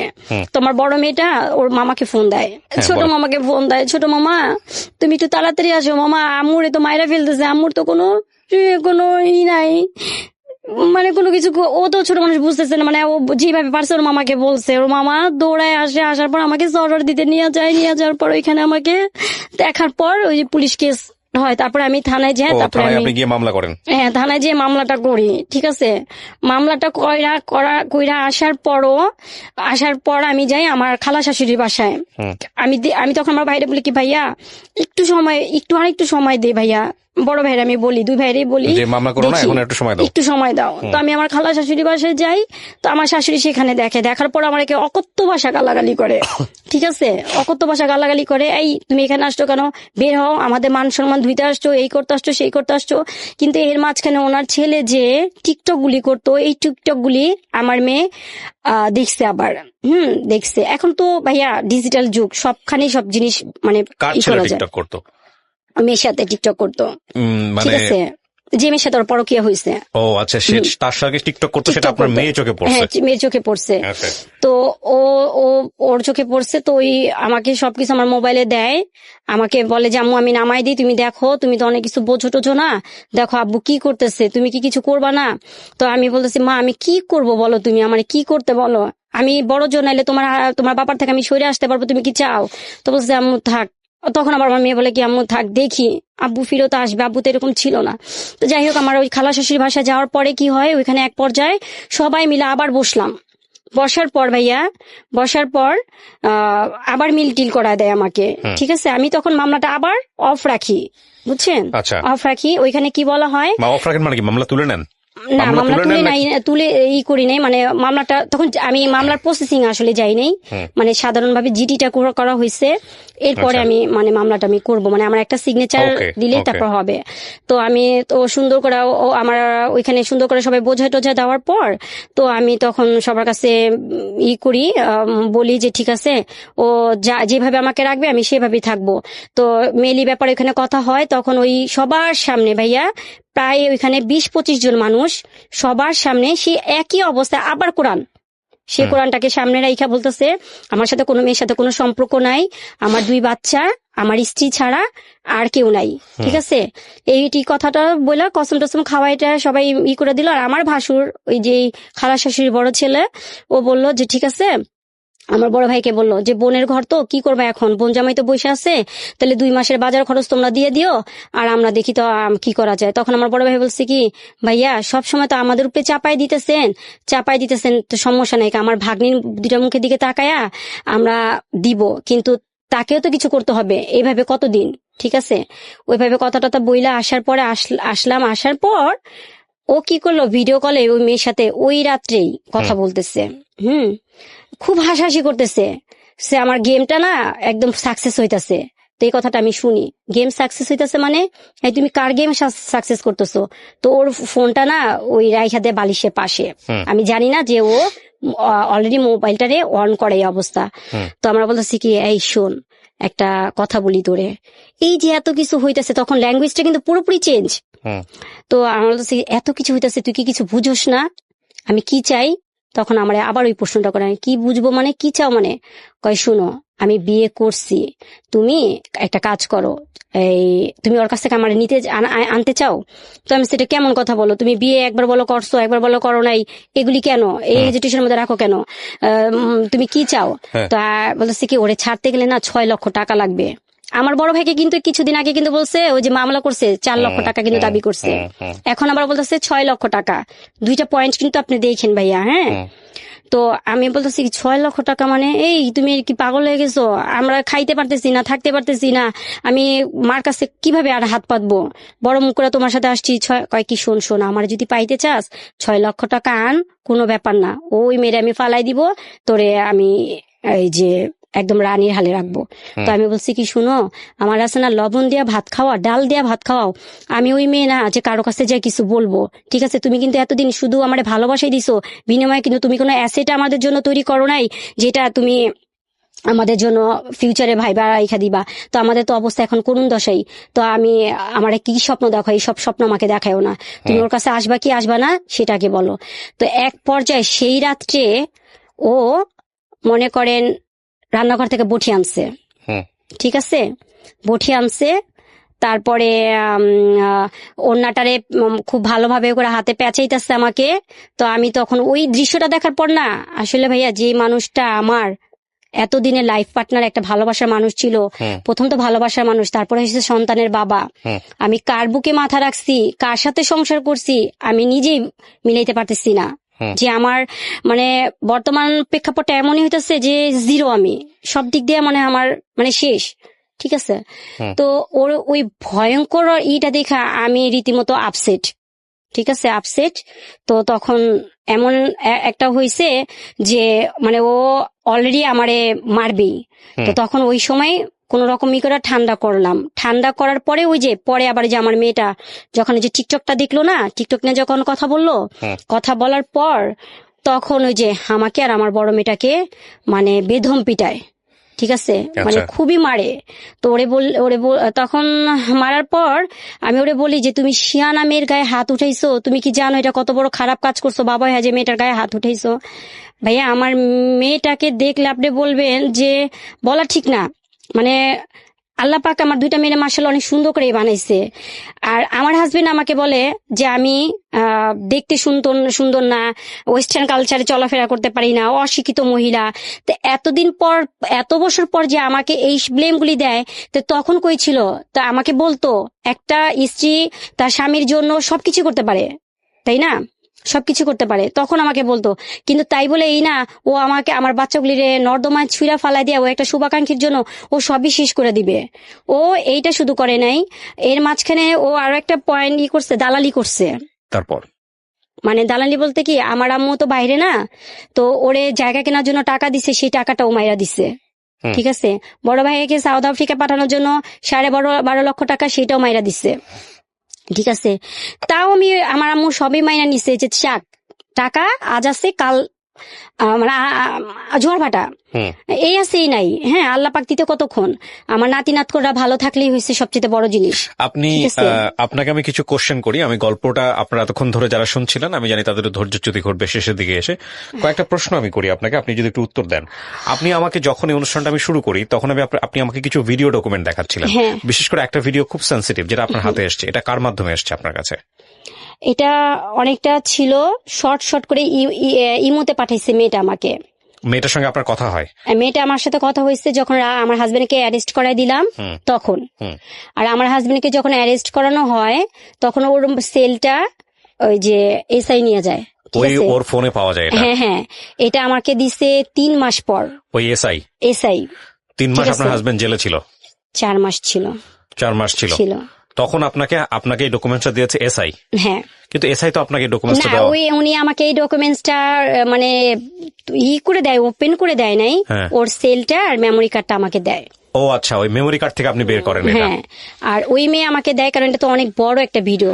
ঠিক আছে, এখানে আপনি যতগুলা ভিডিও আমাকে দেখাইছেন বা যতগুলো ইয়েগুলো আছে সেগুলো নিয়ে একটা রাষ্ট্রীয় গণমাধ্যমেও এটার একটা রিপোর্ট প্রচারিত হয়েছে। কতক্ষণের রিপোর্ট ছিল এটা?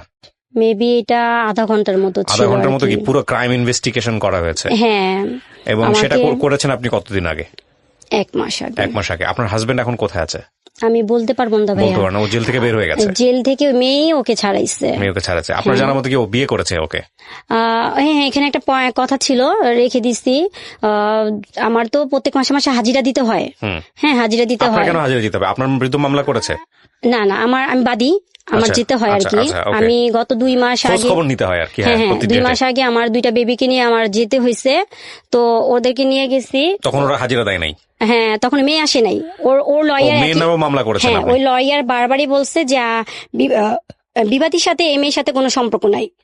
আপনার মামলাতে আসামি করেছেন কাকে আগে? আমার হাজবেন্ডকে আর ওই মেয়েকে। ওই মেয়ের প্রপার ঠিকানা আপনি বের করতে পেরেছিলেন? হ্যাঁ, মামলার এজাহারে উল্লেখ করা ছিল সেগুলো? হ্যাঁ। আচ্ছা, তো তারপর এখন আপনি যেটা বলতেছেন যে লাস্ট টাইম আপনি গেছিলেন তখন আপনার হাজবেন্ড হাজিরা দেয় নাই? ও দিছে কিন্তু মেয়েকে দেয় নাই। 2 নম্বর আসামি মেয়েকে করা হয়েছে। আচ্ছা, মেয়েটা দেয় নাই। আর ওর লয়ার বারবার একই কথা বলছে যে আমার বিবাদীর সাথে এই মেয়ের সাথে কোনো সম্পর্ক নাই। আপনাকে ডিভোর্স দিয়েছে আপনার হাজবেন্ড? না। আর এখানে আপনি দিয়েছেন? না। আমি যে প্রশ্নগুলো করি সেই প্রশ্নগুলো উত্তর দিলে চলবে। ডিভোর্স হয়নি এখন, আমাদের মামলা রানিং চলতেছে। এখানে ডিভোর্স হলে আমাদের মামলা চলতো না। আচ্ছা, তো ডিভোর্স হয় নাই? ডিভোর্স হয়নি। আপনার হাজবেন্ডের সঙ্গে আপনার লাস্ট কথা হয়েছে কবে? জানুয়ারির 15 তারিখ। কি বলেছে উনি? উনি আমাকে ফোন দিয়ে বলতেছে যে আমাকে ভালো মন্দ জিজ্ঞেস করলো, তো বললাম যে হ্যাঁ ভালো আছি, এই বাচ্চারা কেমন আছে। আমি তখন বললাম যে বাচ্চাদের খবর যে তুমি নিতেছো, ওদের তো কোনো কিছু করতেছো না, ঠিক আছে, তুমি কেমন বাবা হইলা? আপনি আমাকে শেষ কথা উত্তর দেন। আপনার হাজবেন্ড যদি এখন ফিরে আসে, আপনার ওই যাকে বিয়ে করেছে তাকেও রাখতে চায়, আপনাকেও রাখতে চায়, আপনি নিবেন আপনার হাজবেন্ড? না, আমি নিব না। আপনি কি চাচ্ছেন? দুষ্ট। আপনি কি চাচ্ছেন সেটা বলেন আমাকে। আমি এই লোকের সাথে এত বছর সংসার করে তার ভিতরটাই তো চিনতে পারি নাই। লাস্ট কত বছর সংসার করেছেন? 16 বছর। 16 বছর। আপনি কি চাচ্ছেন এটা বলেন জাস্ট। আমি এখন চাচ্ছি যেভাবে আমাকে মানে আমার 2টা মেয়েকে নিয়ে যেভাবে আমাকে যেভাবে ফেলে দিছে, আমাদের তিনটা জীবনও নষ্ট করে ফেলছে, এরকম প্রতারকের সাথে আমি সংসার করতে চাই না। ঠিক আছে, সেটা তো আপনি চাননি না, আমি চাই না। আর আপনি চাচ্ছেনটা কি সেটা বলেন? আমি চাচ্ছি সবাইকে সচেতন করার জন্য। আচ্ছা, সেটা তো আপনার গল্পের মাধ্যমে সচেতন হবে, সচেতন করার জন্য। এখানে আপনার ভুল কি বলেন তো? আমি পয়েন্ট আউট করার আগে আপনার ভুলটা কি? আপনার হাজবেন্ডের যে কথাগুলো আপনি বললেন সেটা নিয়ে আমি পরে কথা বলছি, যেহেতু উনি এখানে উপস্থিত নাই সেটা বাদ, কিন্তু আপনার ভুলটা কি? আমার ভুল হচ্ছে আমি বারবারই ওকে বিশ্বাস করে ওকে মানে ওর দোষগুলি আমি ক্ষমা করছি। হ্যাঁ, কেন করছি সেটা হচ্ছে, এখানে কথা হচ্ছে যে আমার 2টা মেয়ে আছে। সমাজে চলতে গেলে আমার 2টা মেয়ের বাবা হিসাবে পরিচয় দিতে হবে। না, এটা তবে আমি এখন, আপনি তো ক্লাস 9 পর্যন্ত পড়াশোনা করছেন, কিছু জিনিস আমি তারপরে এসএসসি কমপ্লিট করলাম। লেম লজিক বলতেছি আমি, মানে এটা হচ্ছে খুব দুর্বল যুক্তি। আচ্ছা আচ্ছা, আপনি ফাইনালি 16 বছর পরে এসে আপনি বাঁচাতে পারছেন সেই যুক্তি? না না, আপনি প্রথম থেকে তাকে ক্ষমা করতেছিলেন, আমার মেয়ে আছে, মেয়ের বাপের পরিচয় লাগবে, ঠিক আছে, হ্যাঁ হ্যাঁ, সমাজের জন্য। 16 বছর পরে এসে কি সেটা পারছেন এস্টাবলিশ করতে পারছেন? পারেন নাই তো। শেষ পর্যায়ে ধৈর্যচ্যুতি ঘটেছে, আপনি তাকে ছেড়ে দিচ্ছেন। হ্যাঁ, আপনি তার সঙ্গে সংসার করতে চান না। না, করতে চান না। বিষয়টা যদি আরো আগে হতো আরো ভালো হতো। দুষ্ট গোয়ালে যেতে শূন্য গোয়াল অনেক ভালো না? অনেক ভালো, দুষ্ট গরুর চেয়ে শূন্য গোয়াল অনেক ভালো। তো সেই জায়গাটা থেকে আপনার যুক্তি যদি সমস্ত কিছু মেনে নেই, তাহলে এটা আরো আগেই গিভ আপ করা উচিত ছিল। আমি এই দুজনকে নিয়ে কোনো মন্তব্যই করতে চাই না। কেন করতে চাই না তার প্রধানতম কারণ হচ্ছে হলো, এটা আপনি বলে গেলেন বা আপনার মতো করে একপাক্ষিক ভাবে আপনি বলে গেলেন, সেখানে বাকি দুজনের কোনো কথা আমি এই পর্যায়ে আনতে পারিনি। যে দুজনকে নিয়ে আপনি আনলেন তাদেরও জীবনে হয়তো অনেক কিছু বলার আছে, সেই জায়গাটায় আমি যেতে চাই না। তবে এটা ঠিক প্রথম স্ত্রী থাকার পরে একটা কারণই এনাফ। প্রথম স্ত্রী থাকার পরে দ্বিতীয় যদি কোনো মানুষকে সে তার জীবনে নিয়ে আসে, সেটা যদি আপনার সঙ্গে এক লুকোচুরি করে হয়, অন্যায় করে হয়, তাহলে যত যুক্তি নিয়েই সে খারাপ হোক না কেন, একটা লাইনই এনাফ, সে দোষী, আর কিছু লাগবে না। তো সেই জায়গাটা থেকে সে দোষী। মানে আপনি যত কিছু বলেন সবকিছু যদি বাদ দিয়ে দিই, শুধু একটা যদি জিনিস যদি ধরি যে আপনাকে না জানায় সে কাজটা করেছে, কারণ আপনি যে ভিডিওটা আমাকে দেখিয়েছেন সেই ভিডিও দেখার পর আসলে কোনো সন্দেহ থাকে না সে এটার মধ্যে ইনভলভ, যদি উনি আপনার হাজব্যান্ড হয়ে থাকে। ভিডিওতে যেটা দেখিয়েছেন, আমি টেলিভিশনের রিপোর্টটাও দেখেছি। তো সেদিক থেকে আমার ওনাকে নিয়ে বলার কিছু নাই। তবে আপনার এই গল্প থেকে আমাদের অনেক কিছু শেখার আছে। আমাদের সমাজের মেয়েরা মুখ বন্ধ করে এসব সহ্য করে, দিনের পর দিন সহ্য করে, বছরের পর বছর সহ্য করে, মাসের পর মাস সহ্য করে। আপনি আইনের দ্বারস্থ হয়েছেন, আমাদের সেটাই হওয়া উচিত। আমি সেই জায়গা থেকে আমি আপনাকে উৎসাহ দিব যে আইনের কাছে গেছেন, আপনি আইনের পরামর্শ নিচ্ছেন, আপনি চান ওর সঠিক বিচার হোক। সেই জায়গাতেও আমরা অনেক বেশি ফেড আপ হই। আমি আপনার জন্য গুড উইশ করতে পারি, দোয়া করতে পারি যে আপনি আইনের দ্বারস্থ হয়ে ওখানে যাতে আপনি ফেড আপ না হন, কারণ অনেকেই ফেড আপ হয়ে যায়, আপনি যেন সঠিক বিচারটা পান। কিন্তু এটা ঠিক যে যেই ভুলটা 16 বছরে হয়েছে, সেই ভুলটা আরো 10 বছর পরে হতে পারতো। আপনার মনে আছে কিনা, আপনি 1 ঘন্টা আগে যখন অনুষ্ঠানটা শুরু করছিলেন, তখন আপনি আমাকে একটা কথা বলতেছিলেন যে ভাইয়া আমার বহুবার মনে হয়েছে সুইসাইড করি। হ্যাঁ হ্যাঁ হ্যাঁ হ্যাঁ, সুইসাইড করতে কি আমি বলি, ওই যে মানে এমন মেন্টালিটি এমন ভাবে দাঁড়াইছে না, মানে শান্তি মতো একটা নিঃশ্বাস নেওয়ার মতো কোনো রকম ছিল না। তো আমার বেবিটা মারা যাওয়ার পরে তো ডক্টর আমাকে তো যে ইয়েতে প্রেসক্রিপশনে তো আমাকে ঘুমের ওষুধ দিছিল, তো আমি ওটা খায় না রিল্যাক্স থাকার চেষ্টা করতাম। তো এরকম করতে করতে দেখতাম উইক হয়ে যেতেছি। তো আপনার যে প্রোগ্রামটা অনেক আগে থেকে আমি শুনতাম, ওই সময় একটা জিনিস কি ছিল, আমার হাজবেন্ডকে সময় বলতাম কি তোমাকে নিয়ে আমি যাব আমাদের ভালো জিনিস বলার জন্য, কিন্তু আজকে যেভাবে আসছি না এইভাবে বলার জন্য না।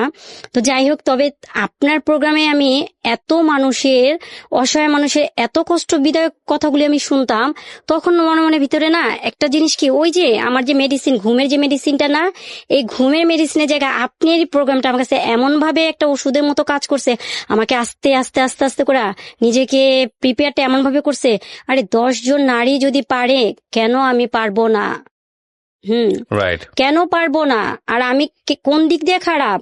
আজকে আমাকে ফেলে দিতেছে। আমার একটা পরিচয় আছে, সবচেয়ে বড় পরিচয় হয়েছে আমি মুসলমান ঘরে, মুসলিম ঘরের সন্তান, মুসলিমের স্ত্রী। আমি নো ওয়েস্টার্ন কালচারে চলাফেরার কোনো দিক আমি যাই না। আর আমার আর একটা পরিচয় হচ্ছে আমি 2টা সন্তানের জননী। আমি মা। একটা মানুষ মা জাতিকে কখনো কলঙ্কিত করতে পারে না। আমি আপনার এই বোধটাকে সম্মান জানাই, আপনাকে আর পরামর্শ করার কিছুই নেই। আপনি আমার এই অনুষ্ঠানে আসছেন, আমি সম্মানিত, এবং আমি মনে করি বাঙালি নারী হচ্ছে শ্রেষ্ঠ, মানে সাহসের দিক থেকে, শৌর্যের দিক থেকে, কাজের দিক থেকে, ধৈর্যের দিক থেকে নিঃসন্দেহে তারা অন্যান্য দেশের তুলনায় অনেক বেশি পরিমাণে আমি মনে করি রেসপেক্টের জায়গায় আছে। হ্যাঁ, এখন আমি ডেফিনেটলি উনি যে সেকেন্ড ওয়াইফ যাকে যদি বিয়ে করে থাকেন তাকেও আমি অসম্মান করছি না, তার জায়গা থেকে তারা তো বক্তব্য আছে।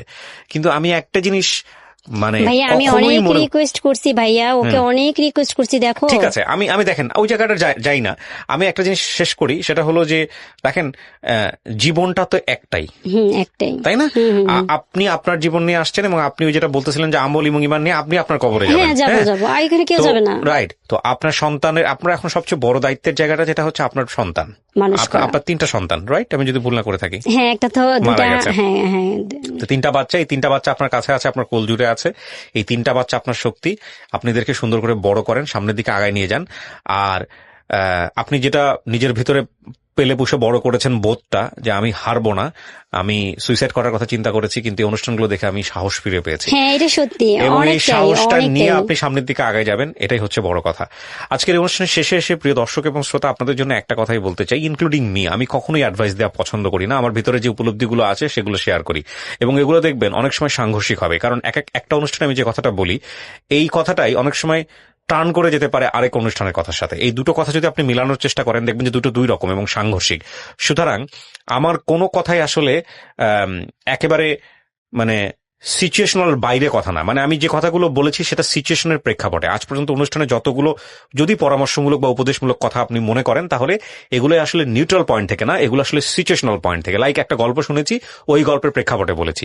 তো এই জায়গাটা থেকে আমি শুধু একটা কথাই বলতে চাই, যে আমাদের আসলে প্রত্যেকের জায়গা থেকে শেখার আছে। যদি মনেই হয় যে এই মানুষটির সাথে আমার হবে না, তাহলে ওখান থেকে আমাদের বের হয়ে আসতে হবে, এবং বের হয়ে আসাটা খুবই কষ্টকর, কিন্তু বেটার ফিউচারের জন্য বের হয়ে আসতে হবে। এবং সেখানে ইমোশন দিয়ে চিন্তা না করে যোগ বিয়োগ করতে হবে যুক্তির জায়গাটা থেকে। আর সেই জায়গাটিতে আমাদের ধর্মেরও কোনো প্রবলেম নাই, মানবিকতারও কোনো প্রবলেম নাই, বিজ্ঞানের তো প্রবলেম নাই। তো আমার মনে হয় যে জীবনটাকে সুন্দর করাটা প্রয়োজন, সেটা সৎ উপায়ে এবং ডেফিনেটলি কাউকে কষ্ট না দিয়ে। এটাই শুধু বলতে চাই।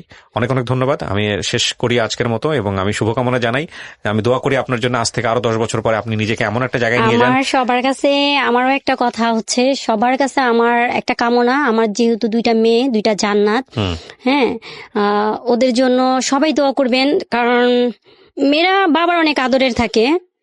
ওদেরকে আমি অনেকটাই বাবার মতো মার মতো দুইটাই আমি ওদেরকে সাহস দিয়ে জোগায় নিতেছি, যাইতেছি, এটা জানি আমি সেভাবে নিতে পারি, ওদেরকে সেভাবে মানুষ রূপে জানি আমি বানাইতে পারি। নিশ্চয়ই আমরা দোয়া করি আপনার মেয়েদের জন্য। প্রিয় দর্শক এবং শ্রোতা, আজ শেষ করছি আজকের মতো পর্যন্তই। অনেক অনেক ভালো থাকুন। আজকের মতো শুভরাত্রি।